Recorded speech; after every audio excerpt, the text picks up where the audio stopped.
Olá, seja bem-vindo, seja bem-vinda para um momento de conversa, de diálogo, de bate-papo. Hoje vamos conversar sobre um assunto, um tema bastante importante, emergente na nossa sociedade atual. Nós vamos falar um pouquinho sobre educação para as mudanças climáticas, né? Nós falávamos aí sobre o efeito estufa antigamente, nós falávamos sobre o aquecimento global, as mudanças climáticas, e hoje a gente fala muito sobre a emergência climática. Então, as últimas evidências científicas apontam aí sobre o agravamento da degradação ambiental, sobretudo climática, no nosso planeta.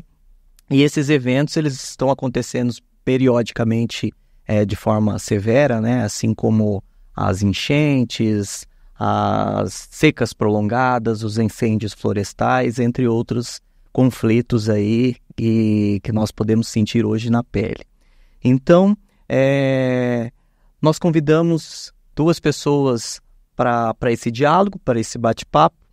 Então nós convidamos o Arthur Henrique Leite Falsetti, que é secretário executivo de Meio Ambiente de Mato Grosso do Sul, a Semadesc, doutorando pela UFGD, Universidade Federal da Grande Dourados, com foco em sustentabilidade e tomada de decisão. É mestre pela mesma instituição e também graduado em Gestão de Agronegócio pela Universidade Federal de Viçosa. Possui MBA pela Fundação Getúlio Vargas e é pós-graduado em Liderança e Estratégia de Negócios na Ohio University, nos Estados Unidos. Convidamos também a professora Suzete de Castro Wisiak, que é professora da Universidade Federal de Mato Grosso do Sul.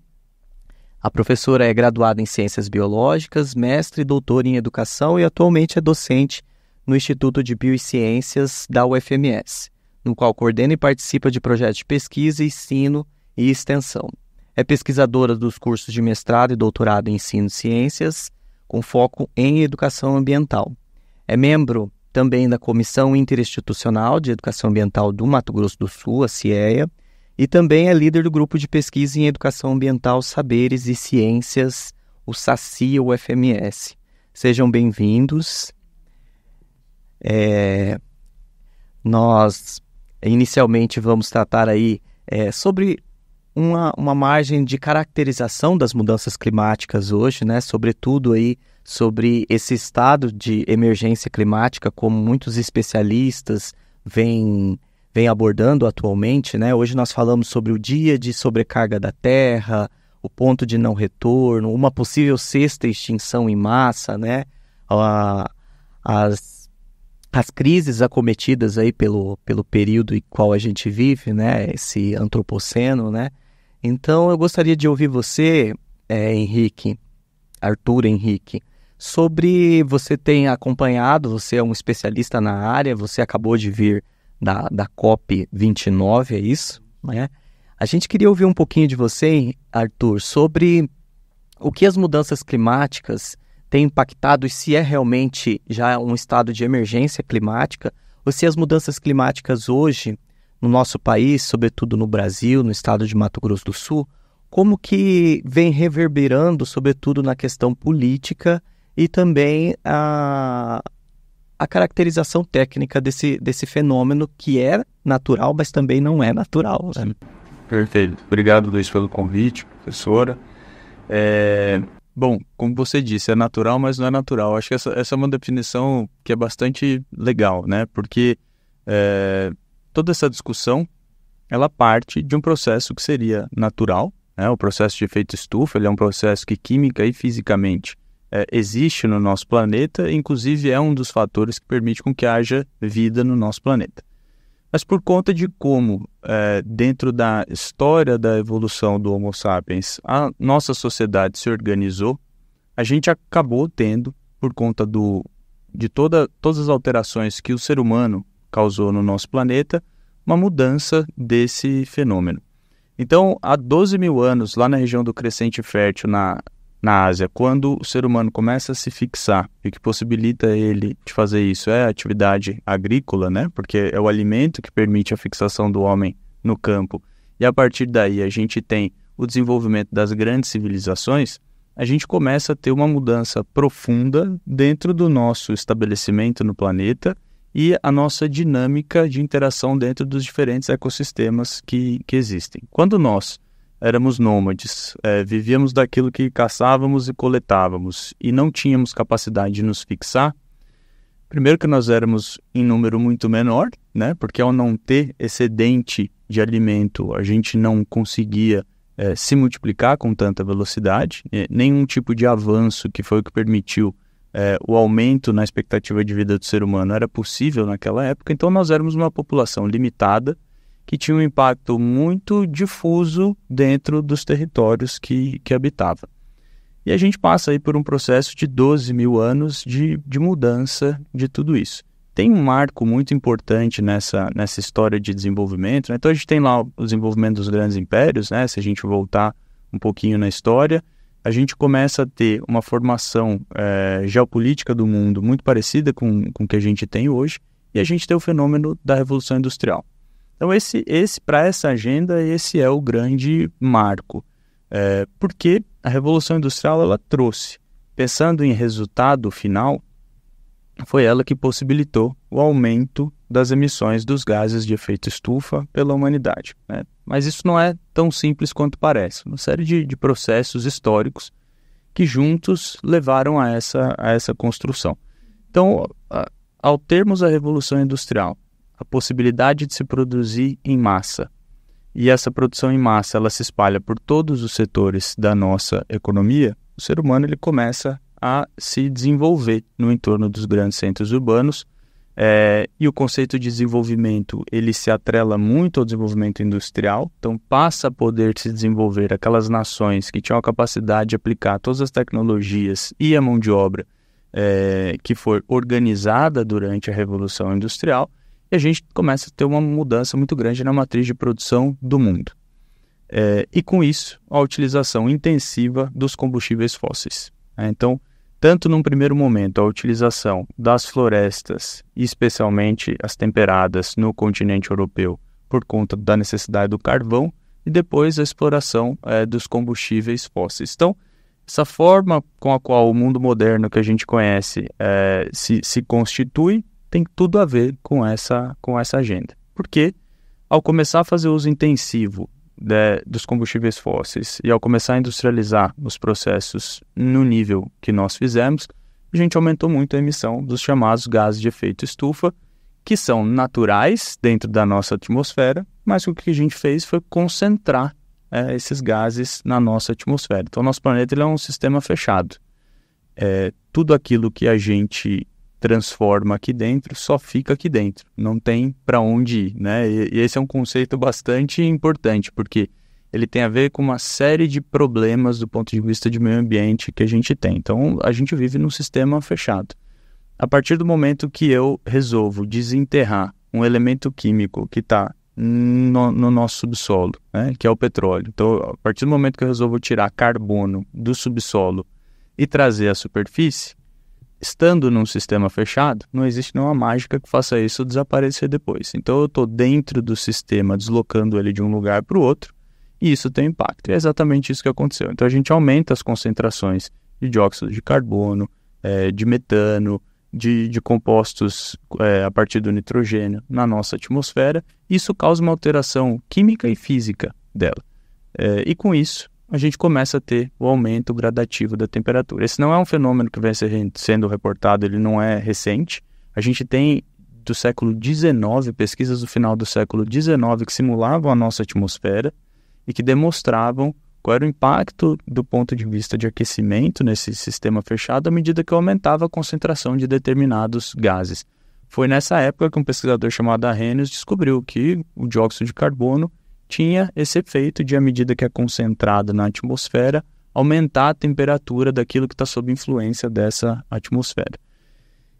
Mas só a partir da década de 60 que a gente começa a ter literatura científica robusta que correlaciona o aumento de temperatura que a gente vem observando no nosso planeta há quase 200 anos com o aumento das nossas emissões por esses gases de efeito estufa. E aí começa uma grande agenda global, ainda na década de 60, que tem dois marcos muito importantes. Em 1963, a gente tem aquele livro chamado Primavera Silenciosa, muito famoso, né, da Rachel Carson, ele é precursor dessa agenda ambiental, né? Ela trabalha muito com os oceanos e com a temática da água, mas ela também discute do ponto de vista de ecologia qual é o impacto de diversas ações humanas. E a pesquisa dela começa a se espalhar, né? Começa a ser levada em consideração por alguns países do ponto de vista do que deveriam olhar para propor suas políticas públicas.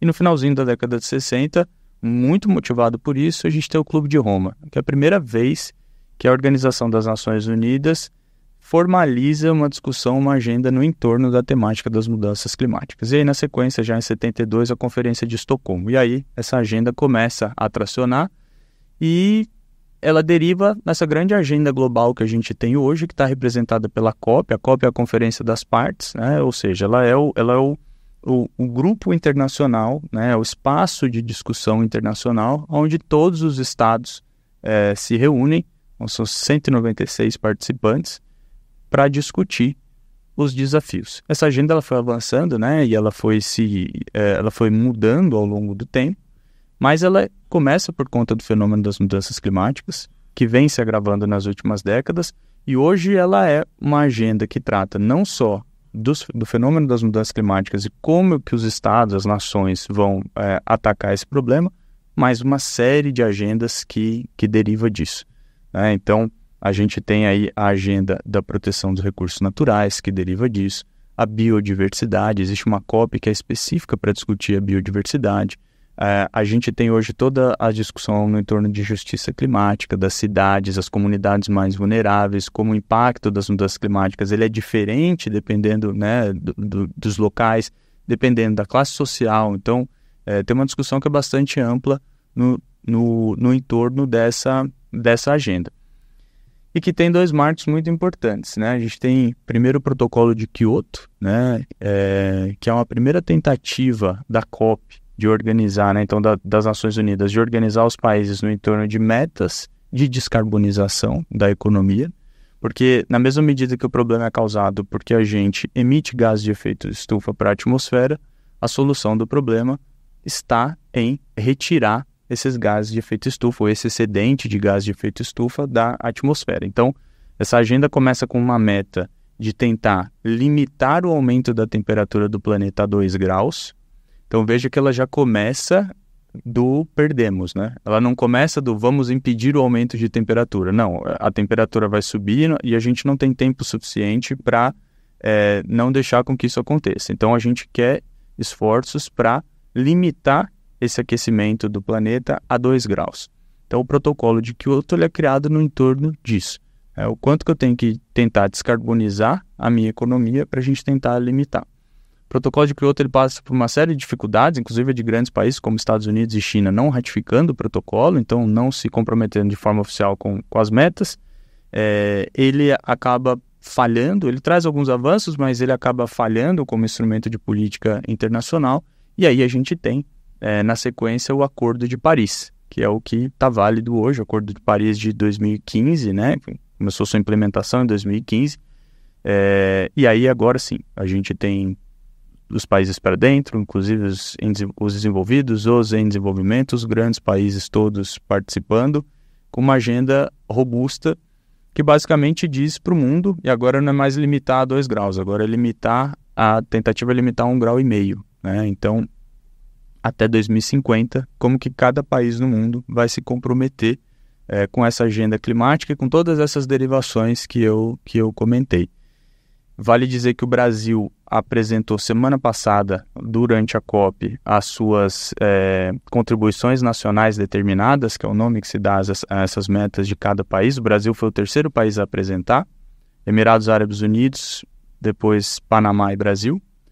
E o Brasil hoje é o país que tem a meta mais ousada de descarbonização do mundo, né? Então, dentro de uma banda que é estabelecida, né? Então, eu reduzi as emissões entre X% e X%. Então, o Brasil tem uma banda aí que o teto dela é 68%. Então, é uma das metas mais ambiciosas do mundo. O que isso quer dizer?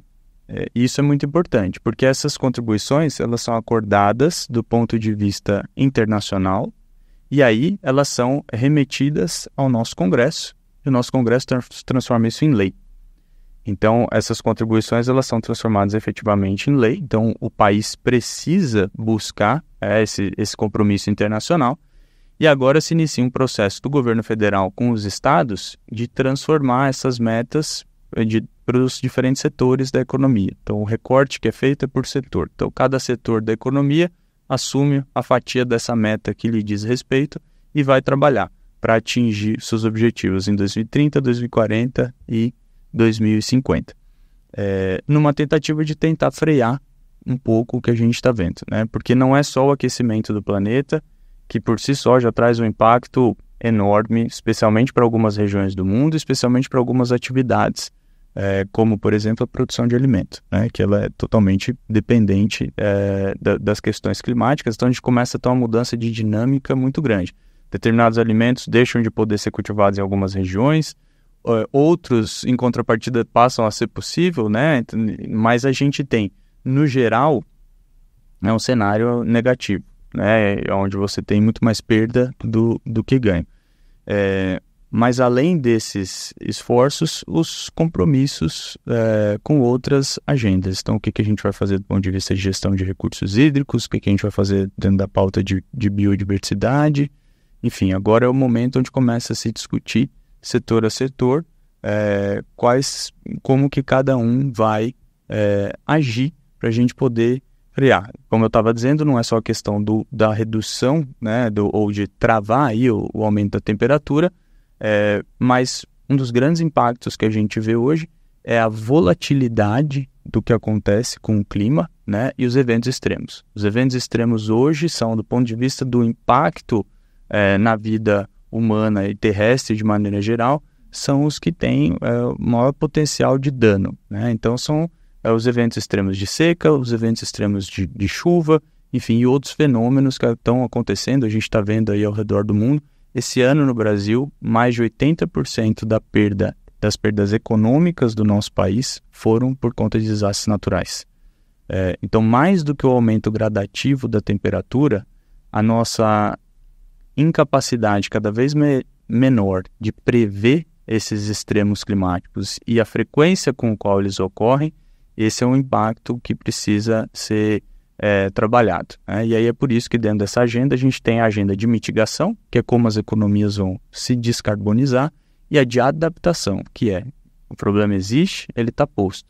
Como é que a gente se adapta aos efeitos deles? E aí quando a gente pensa principalmente nas zonas urbanas, né, do nosso país, é isso. Como é que eu me adapto ao que aconteceu no Rio Grande do Sul, por exemplo? Qual é a minha capacidade de adaptação e de resiliência em relação ao fenômeno daquele?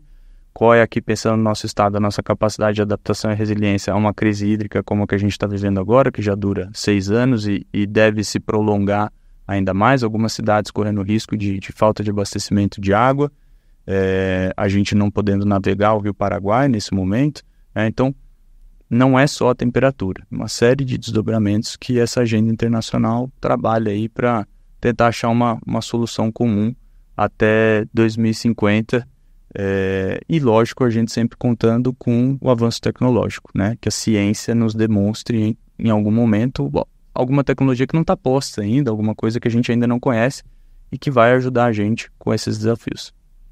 Legal, Arthur. Uma agenda é uma pauta coletiva, né?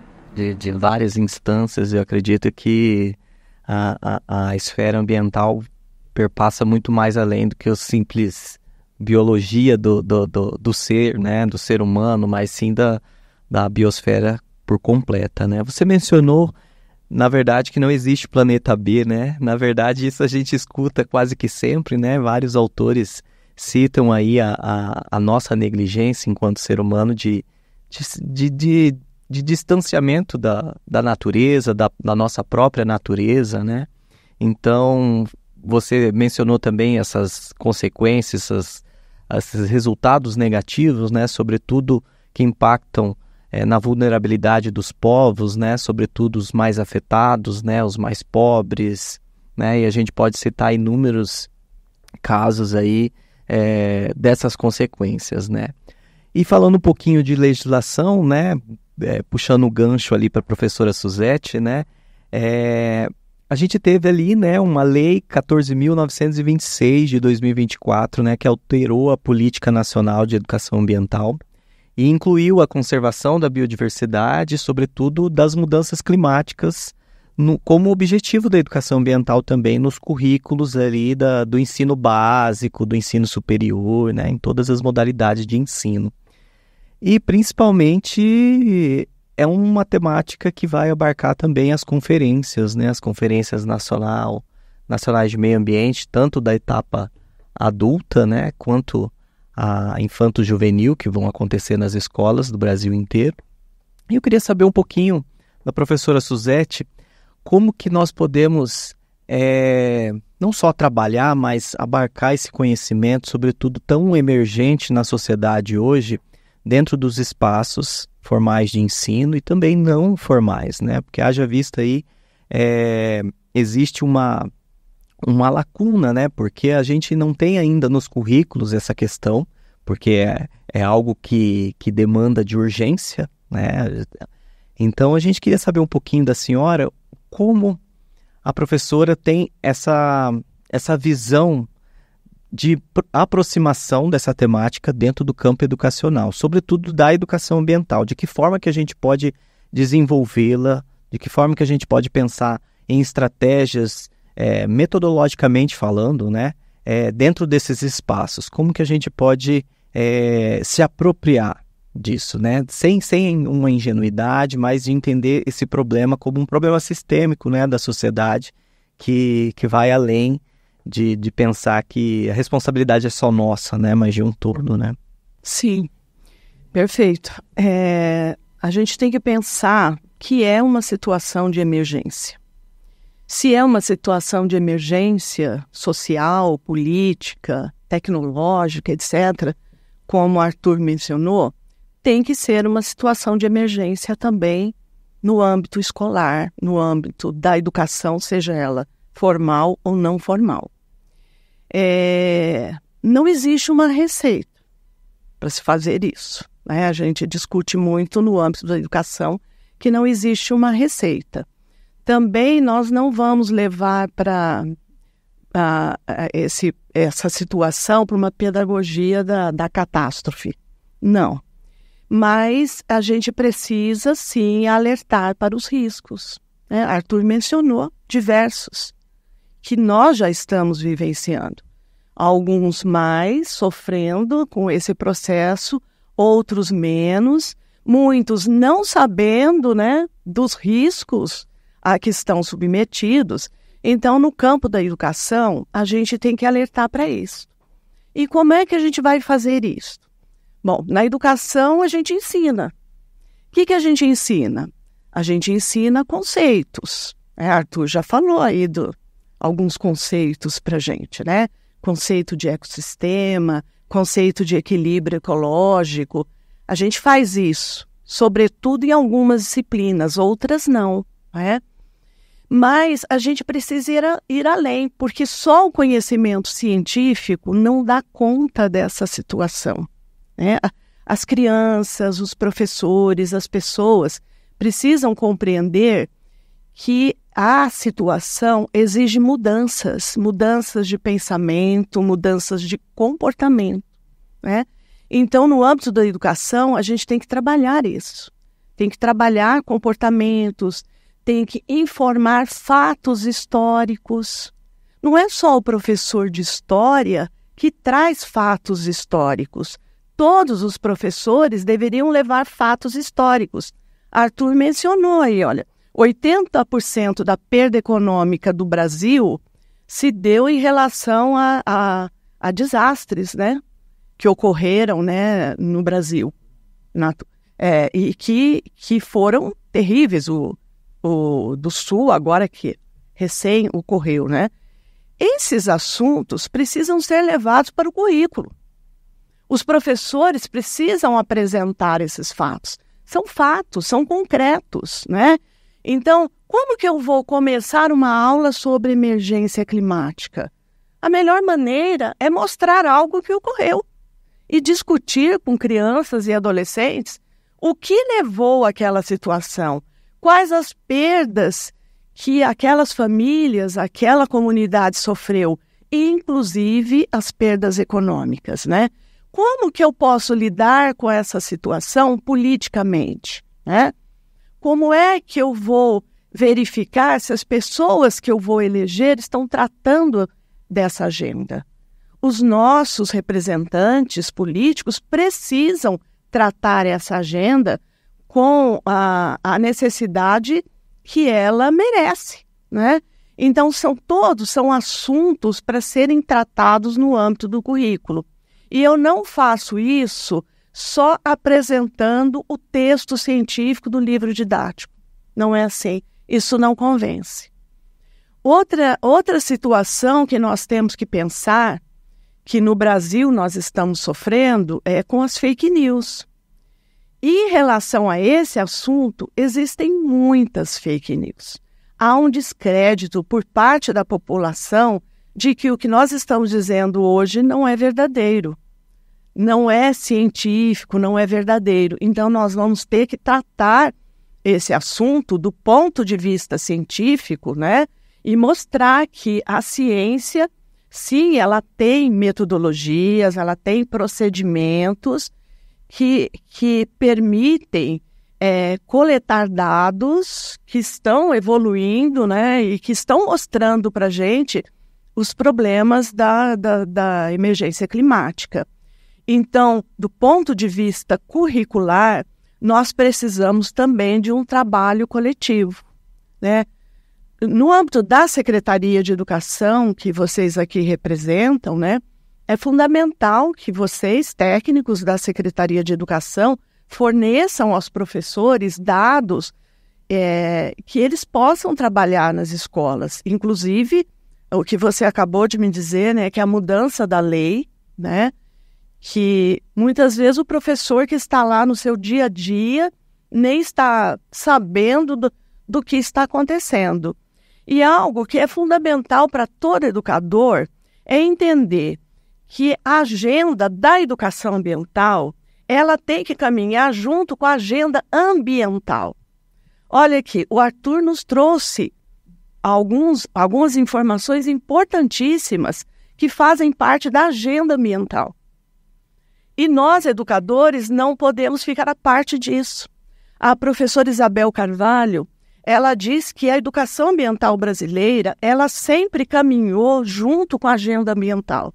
Se a gente vê a aprovação das leis, a aprovação dos programas, tudo, a gente vai ver que são agendas que caminham paralelamente.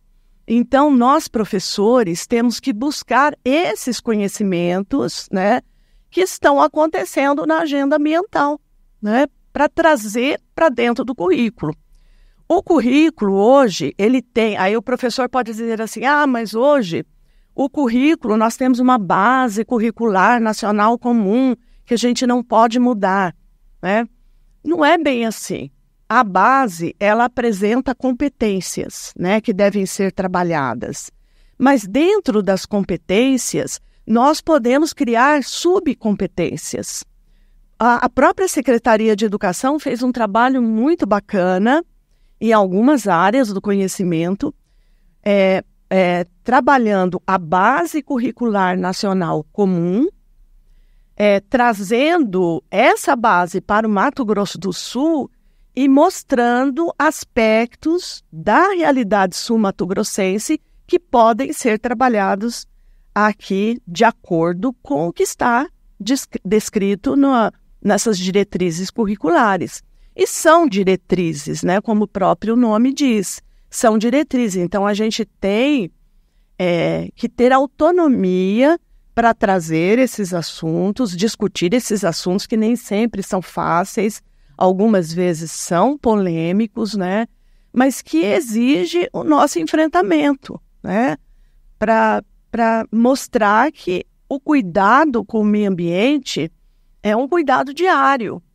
E é um cuidado que começa pelas pequenas partes até as grandes partes. Então, hoje a gente tem um mundo industrializado, multifacetado, né? Uma industrialização que ainda não chegou para todos, né? Então, parte da população mundial tem acesso aos benefícios da industrialização, parte não, e uma industrialização que tem produzido muita degradação ambiental, né? E a gente não tem as soluções tecnológicas, né?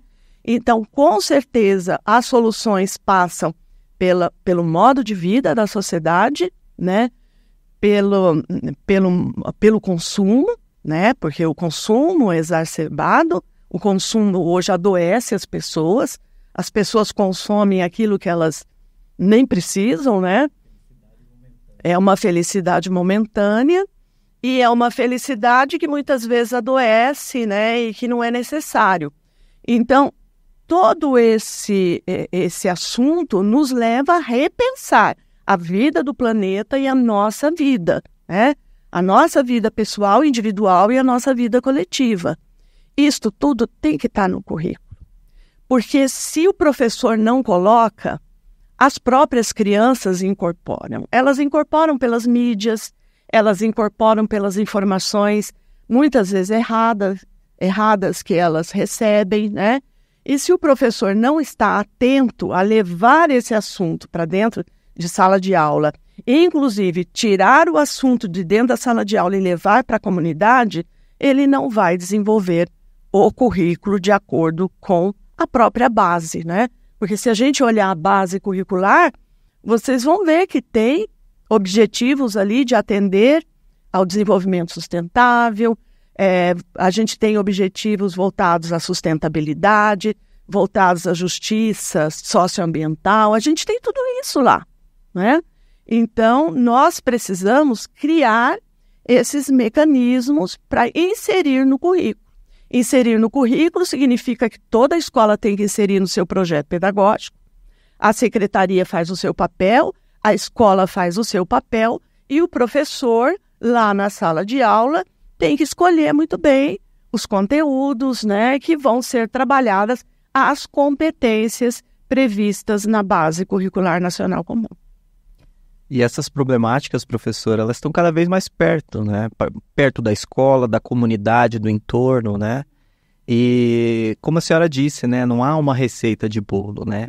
Mas eu gostaria de frisar que muito tem se comentado, muito tem se falado sobre o aprendizado com os povos originários, sobretudo nessa relação, nesse olhar, nessa cosmovisão com o ambiente, né? De tratamento da sua terra, do seu território, e vários líderes indígenas, né, escritores, trazem essa visão mais afetiva ou de entendimento como parte de si, né? A senhora acha, você também, Arthur, como que essa perspectiva, no nosso estado é um estado, né, socioculturalmente diverso em relação aos povos originários, nós temos cerca de 8 etnias. Terceira maior população indígena do país, aqui no nosso estado. E eu acho que a gente precisa aprender com os povos originários, né? Eu tenho amigos que são indígenas e o conhecimento, assim, é sempre inovador no sentido de diferença, né? Sim. Essa alteridade com o outro, com a terra. Como que a gente pode buscar esse laço, né, com os povos originários para inserir no currículo, para essa dimensão de entendimento do eu, do outro, do mundo, né, como parte da natureza? Porque a gente protege, a gente ama aquilo que a gente conhece, é aquilo que está próximo, né? E existem grandes iniciativas que inserem aí essa perspectiva indígena, né, no currículo também. E também na perspectiva de mitigação das mudanças climáticas, né? Como que essa pergunta vai para os dois, como que a gente pode ressaltar essa perspectiva em trazer para esse cenário de diálogo desse tema? Na década de 60, que Arthur menciona, né, nós tínhamos uma grande discussão na Europa, né, em torno da perspectiva da primavera silenciosa, etc., né?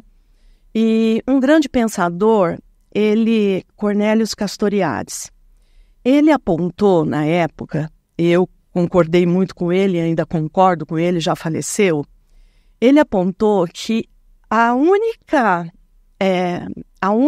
a a única temática, a única questão capaz de mudar a perspectiva de vida da humanidade é a questão ambiental. É a única e é a que vai mudar, né? E essa perspectiva, ela tem que mudar nosso modo de vida. Então, nós temos muito a aprender, não só com as comunidades indígenas, mas outras comunidades, inclusive com os nossos pais, muitas vezes, formas de vida menos depredatória da natureza, né? Então, eles têm a nos ensinar muito. Hoje a gente tem, no estado de Mato Grosso do Sul, vários indígenas estudando a questão, produzindo conhecimento científico sobre essa questão, apontando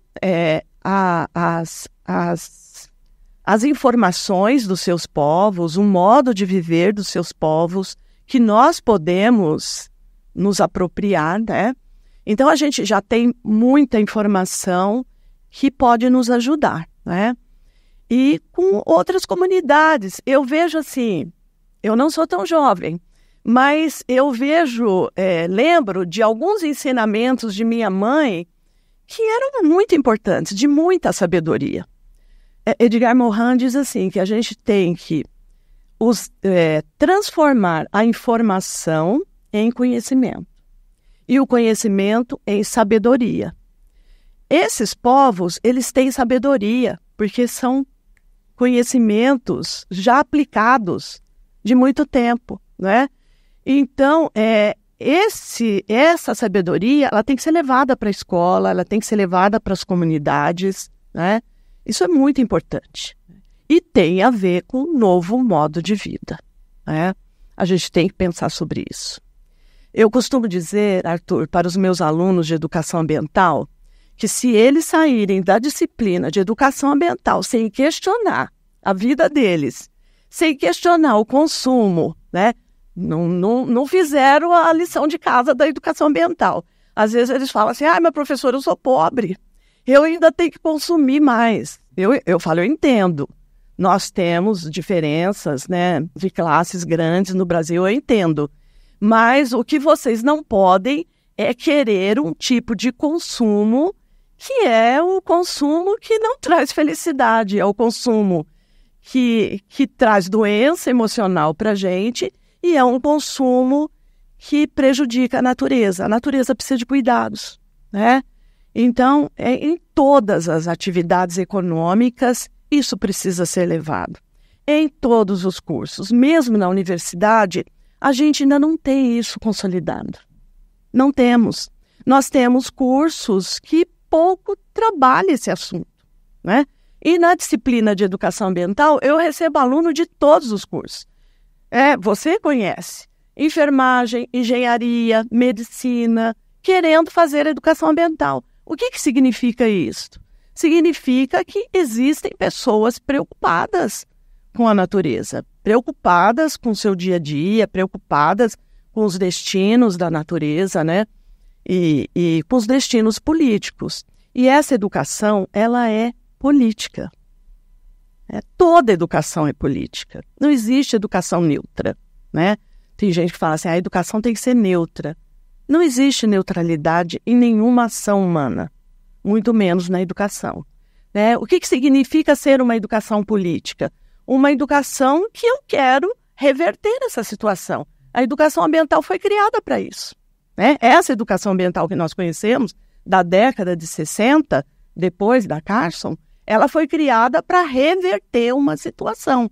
Se é para ela transformar uma situação, transformar o mundo, transformar uma pessoa, ela é uma educação política, né?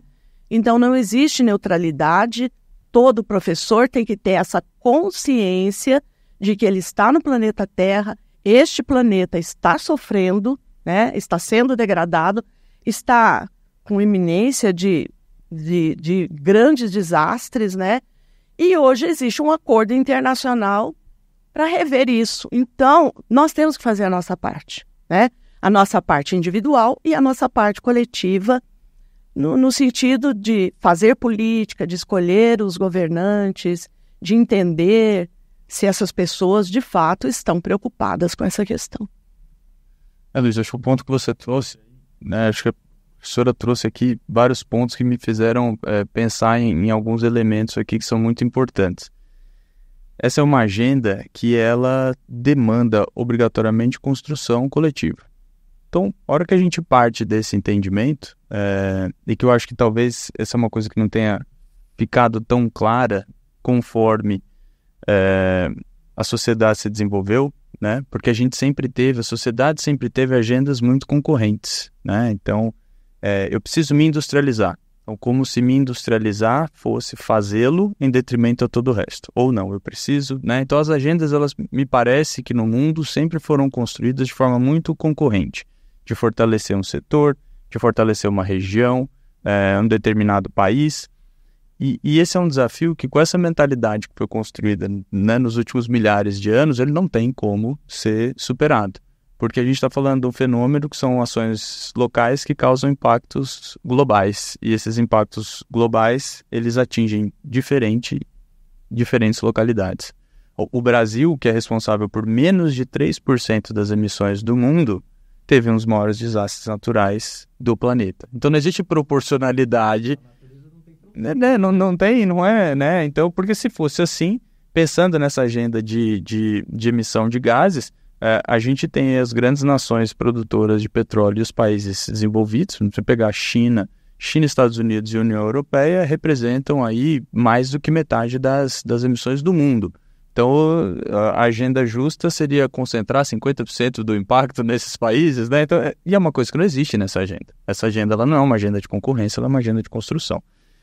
E ela é uma agenda transversal. E aí, enquanto a professora falava da questão do currículo, eu fazia uma analogia com o Estado. Por que não dá para tratar ela dentro da Secretaria de Meio Ambiente só? Porque o impacto ele está presente em tudo. E a solução do impacto também. Então, eu tenho impacto na pavimentação das rodovias, que ao mesmo tempo tem esse impacto negativo, né? Então, eu tenho impacto ambiental, mas eu tenho impacto social positivo, porque cria acesso, porque dá oportunidade.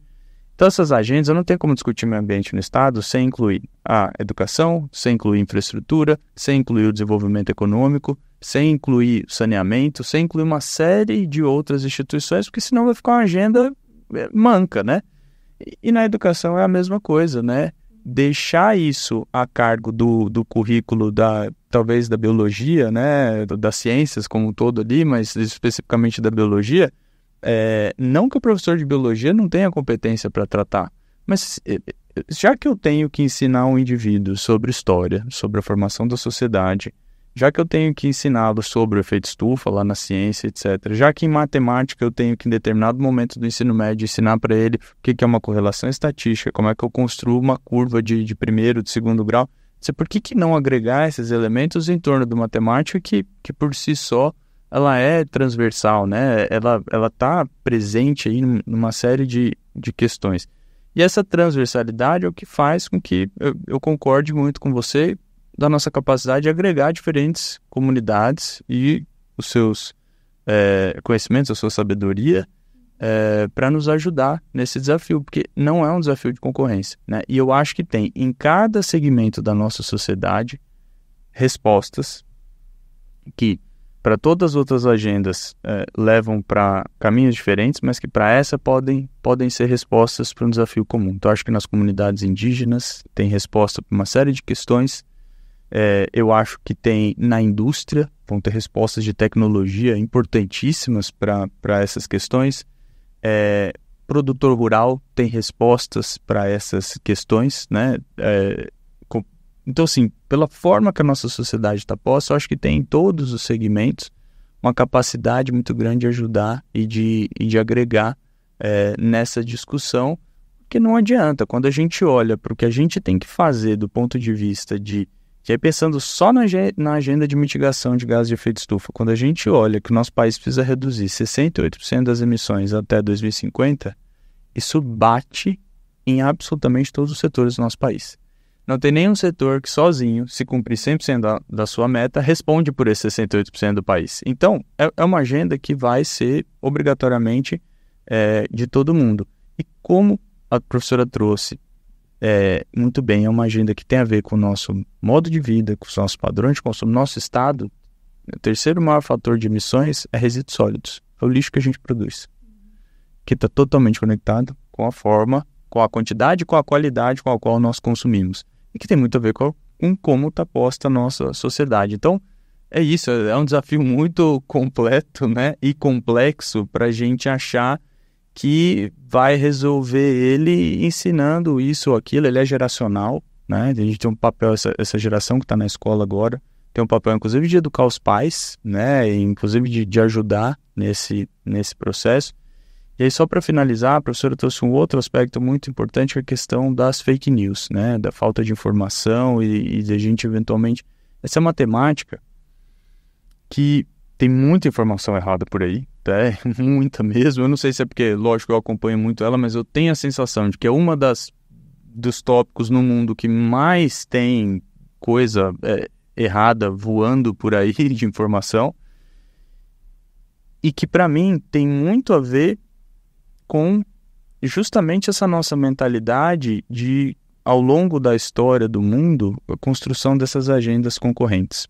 Porque a discussão de mudança climática, muitas vezes, ela sai do lugar onde, para mim, ela deveria estar, que é como nós, enquanto sociedade, independente dos órgãos que atuamos, de qual segmento a gente está e etc., como é que a gente vai construir essa solução, e ela vai para o lugar da concorrência, que é o lugar de tentar culpabilizar alguém, como se existisse um indivíduo, ou, sei lá, um país, ou alguém que pudesse sozinho ser responsabilizado por isso. E ao propor a discussão dessa agenda em cima dessa lógica de tentar culpabilizar, quem tenta se defender usa também a desinformação como isso. Porque às vezes é mais fácil eu tentar descaracterizar aquela agenda e dizer que aquilo não existe do que eu tentar me defender.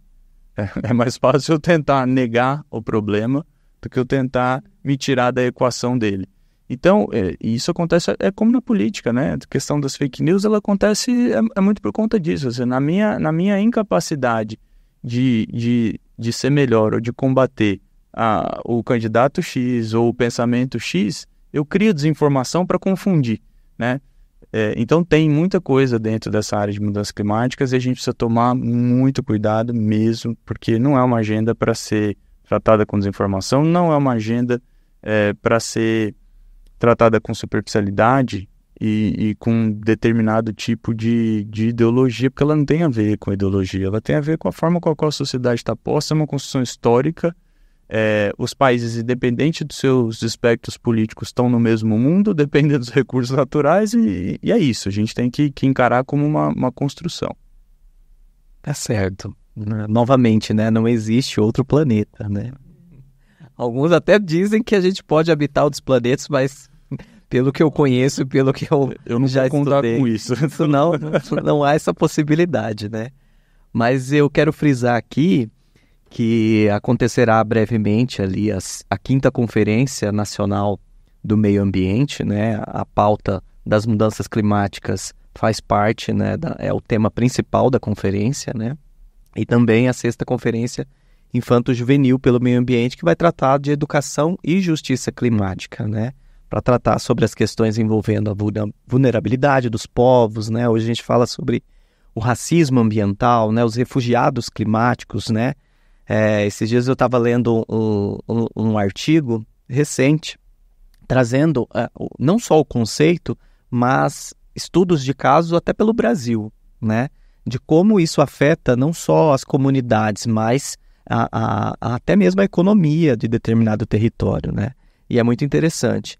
E friso também, né? Nós, enquanto Secretaria de Estado de Educação, né? Nós desenvolvemos um projeto que chama MS Mais Eco, Escolas Mais Sustentáveis, que visa promover ações não só de mitigação, mas de trabalhar as temáticas envolvendo sociedade, natureza, mas por meio de eixos, né, com práticas que sejam sustentáveis, né, que fomentem ali a intervenção no espaço físico, no espaço não físico também, né? Hoje o conceito de escolas sustentáveis não é só o físico, né, professora? Então, e esse programa breve será lançado e as escolas poderão participar garantindo aí um selo de sustentabilidade na escola, né? O que dá credibilidade, né? Hoje nós também temos, enquanto secretaria, parceria com o Ministério do Meio Ambiente, né? Com as salas verdes, né?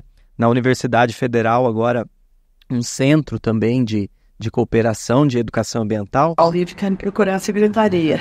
Legal. Eu acho interessantíssimo, né, para o nosso estado, né, não só para a universidade, porque o centro vai expandir, né, ele terá polos nos estados, nas cidades do estado, e ele atenderá não só a comunidade acadêmica, mas a comunidade em si, né, da sociedade. Acho isso muito relevante. Mas para a gente poder encaminhar para o final, né, eu não sei quanto tempo já deu, né, a gente finaliza com alguns encaminhamentos para quem está nos assistindo sobre na verdade, um conselho, né, um conselho singelo, né, para o professor que está nos assistindo, né, para que não desista, né, não acreditar que é fatalismo, né, que a emergência climática é algo que precisa ser enaltecida, mas a gente precisa se entender o planeta onde a gente vive, a sociedade onde a gente vive, né, as intercorrências que acontecem no meio disso, né, seja em aspectos políticos, econômicos, até mesmo culturais, diversos, né, para a gente poder encaminhar aí brevemente com o nosso professor em sala de aula, né, sobretudo também quem está nos assistindo, que não é professor, mas também gostaria de trabalhar, faz educação ambiental e às vezes nem sabe, né? Nem sabe que essa discussão também é um ato político e uma educação ambiental também. Bom, a educação ambiental, você acabou de dizer, é um ato político que a gente faz em prol do planeta, né? Em prol de uma vida com melhor qualidade, né? E a escola é um local de conhecimento científico, né? A gente ensina na escola o conhecimento científico, né? Além de outros conhecimentos, como você mencionou, que são considerados conhecimentos importantes. Então, esse assunto, ele tem que ser levado para a escola. A escola precisa trabalhar esse assunto. É um assunto que precisa estar presente no projeto pedagógico da escola e precisa estar presente no plano de ensino do professor, né? Então, é um assunto para ser levado com conhecimento científico, com conhecimento da área ambiental, né, do que está acontecendo. Né? A escola não pode ficar alheia sobre o que está acontecendo no Brasil, no estado, no planeta. Não é só colocar um ar-condicionado na sala de aula, né? A gente vai hoje as escolas são com ar-condicionado, tem um conforto térmico importante, diferentemente de algumas décadas atrás, mas a escola não pode ficar alheia ao que está acontecendo no mundo. O currículo, ele tem que ser vivo, né? Quando eu disse que a educação é política e não é neutra, é porque toda educação ela tem que ser relacionada com o cotidiano do aluno, com o cotidiano da vida dele, com o cotidiano da cidade, do estado. Então, o assunto tem que estar na escola, não é um assunto só para o professor isoladamente trabalhar, ele precisa de apoio da coordenação, da direção, né? No sentido de buscar texto, pensar as atividades, né, que serão feitas, né? E desenvolver isso de tal forma que esse conhecimento se torne, de fato, uma sabedoria para os alunos, né? Porque o que nós queremos? Alunos autônomos, críticos, que saibam fazer uma pesquisa, que saibam se informar sobre um assunto. Um aluno que, ao receber uma fake news, fala assim, espera aí, eu vou confirmar se isso aqui é verdade ou não. É esse aluno que a gente deseja formar, né? Um cidadão para o mundo, e hoje um cidadão, ele tem que ser um cidadão que se preocupa com o planeta, né? É isso. Nessa linha, é uma temática que a gente tem muito dado disponível público, né? Então eu acho que a gente precisa estar atento a esses dados para trabalhar. Tem um inventário nacional, tem um inventário global de emissões, que é legal. Às vezes com um gráfico muito simples dali você deriva uma série de informações, uma série de de raciocínios por trás desse tema, para ficar bem claro para a gente de onde é o problema, qual é o tamanho do Brasil nesse problema, para a gente começar a perceber que tem algumas questões que a gente precisa olhar, são matemáticas, né? Não tem muita subjetividade. Porque a partir do momento que a gente entra bem embasado nessa discussão e vai para as subjetividades, que toda temática tem as suas subjetividades, mas a gente consegue discutir isso de forma um pouco mais racional. E como eu acredito muito que é um desafio de mudar os nossos modos de vida, mas mais do que isso, é um desafio de mudar a nossa capacidade de cooperar, eu acho que o professor tem um papel muito importante, porque na formação desse cidadão, né, desde tão novo, tratar uma temática importante como essa de forma técnica, né, com dados e com as informações, com a ciência por trás dela, ajuda a tirar um pouco dessa história do quem é a culpa, de se é de A ou de B, essa divisão que tende a ter, porque dentro da sala de aula a gente tem alunos que vêm de locais diferentes, né, com histórias diferentes, famílias diferentes, enfim. Então, todo momento que a gente puder tirar essa história do é de A, é de B e fazê-los entender que é uma construção conjunta, acho que a gente colabora muito para a formação desse adulto que vai ter mais capacidade de cooperar depois no entorno dessa temática. Então, para mim é fundamental. Esse não é um desafio que a nossa geração vai transpor. Acho que a gente está montando um pano de fundo para as próximas gerações poderem avançar. Então, a formação desse indivíduo que está na escola agora é fundamental para isso. Muito bem. Agradeço a participação da professora Suzete, do secretário Arthur, e eu apenas intenciono, né, eu acredito também que a temática deve ser incorporada nos currículos, né, de todas as escolas. Eu acredito que no ensino básico, no ensino superior, não tem mais como a gente fugir desse tema, né, algo que é tão emergente e tão falado e tão discutido, né, até mesmo para quem se diz não acreditar, né? Não tem como tirar essa evidência na nossa sociedade hoje, né? Agradeço a participação de vocês e continue conosco.